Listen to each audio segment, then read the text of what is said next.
Ya kalau ereksi terlalu lama itu nggak baik, Mas. Ya misalnya udah sampai puncak kok terus habis itu kok masih tegang terus sampai sejam, 2 jam, bahkan batasnya 4 jam. Itu bisa akan menimbulkan efek samping. Efek sampingnya itu namanya apa ya? Priapismus namanya.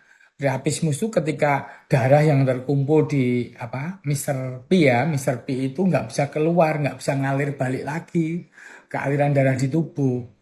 Itu harus butuh tindakan yang urgen. Jadi Mister P itu bisa tegang itu karena secara anatomis itu darah itu mengalir di dalam batang Mister P. Batang Mister P itu ada di atas 2 pasang dan di bawah 1 pasang, di bawah satu gini.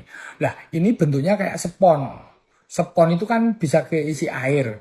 Lah kalau saat ereksi itu darah itu mengisi spon-spon di sini sampai akhirnya full darahnya, akhirnya mengeras.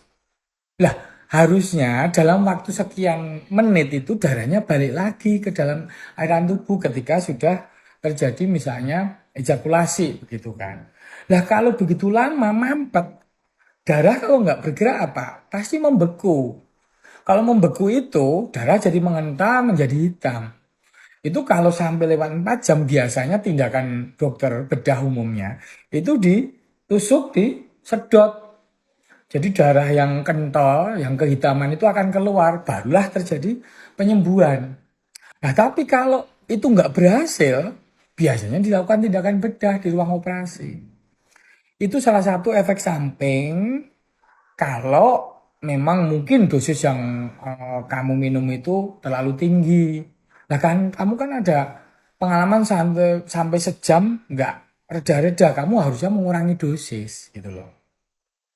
Ya, jadi disfungsi ereksi sendiri itu sebenarnya masalah kepercayaan diri ya paling umum. Karena secara umum penyebab disfungsi ereksi itu karena psikologis, entah cemas, entah depresi, entah pusing, entah stres karena usaha turun atau karena banyak itu memang mekanismenya kompleks rumit. Nah, yang kedua baru penyebab kedua itu umumnya karena efek samping dari diabetes yang jangka lama, misalnya udah 5 tahun, 10 tahun, 15 tahun lah. Misalnya itu menyebabkan aliran darah yang ke Mister P itu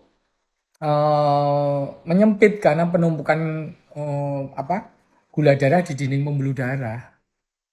Terus yang ketiga penyebabnya ya bisa multifaktor, mungkin karena memang gangguan enzim, gangguan hormon, testosteron, itu bisa terjadi, tapi jarang biasanya.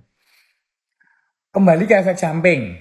Selain efek samping priapismus tadi, ada efek samping juga ke mata. Karena obat ini mengurangi enzim yang digunakan untuk penglihatan di retina. Demikian juga mengurangi aliran darah yang ke saraf di mata. Coba kalau kamu merasa ada kok pendengaran tiba-tiba berubah ketika kamu minum obatnya, terus kemudian mata agak kabur, muka memerah, deg-degan, itu sebaiknya kamu kurangin dosis gitu. Sebenarnya obat ini tuh fungsinya ya, itu obatmu tuh kan golongan sildenafil ya. Itu tuh fungsinya sebenarnya untuk mengurangi tekanan yang tinggi di paru-paru. Ketika tekanan pembuluh darah yang di paru-paru itu bisa dikendorin, aliran darah yang ke badan ke bawah, terutama ke apa Mister P itu bisa lancar, akhirnya darahnya ngumpul. Ayo sekarang kurangin dan habis itu kalaupun memang kamu pede percaya diri ya kamu nggak pakai juga oke kok ya.